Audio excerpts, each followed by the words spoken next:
good morning and welcome to this week's edition of Coffee with a Coach.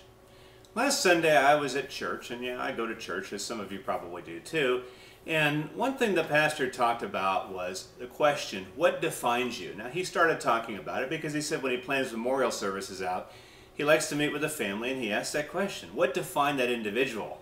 He says sometimes there's people just kind of sit around and they can't really figure it out. It takes them a while to come up with something.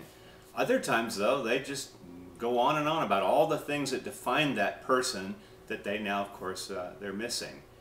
And he really began to talk about what that would mean for us. His thought was that generosity would be a good value to have, and I would agree with that. But as I thought more about it, I thought, yeah, that's a great question for all of us. Right now, if we were to die and somebody had to plan that memorial service and that question was asked, what defined you, what would they say? It's a couple of scenarios. Number one, it might be like he says, no one really knows what to say. I just can't really pin it down. A second scenario might be that they just don't want to say it. They say, well, the guy was kind of ugly, mean, and nasty. He hated everybody. He was bitter. He was prejudiced. There was nothing good about that guy.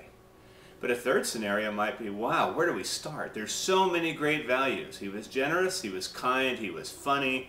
What are those things? The good news is, if you're watching this video right now, you still got some time. If you're still breathing, you still got some time. So this week, think about that question, what defines you? And see if you can identify some great values, some great things about you that you can begin sharing and growing and working on, so if that day comes, and I imagine it will someday for all of us, people won't have any trouble talking about what defined you. Okay? Quick one this week. Hope you enjoyed it. Have a wonderful time this week, and join me next week on Coffee with a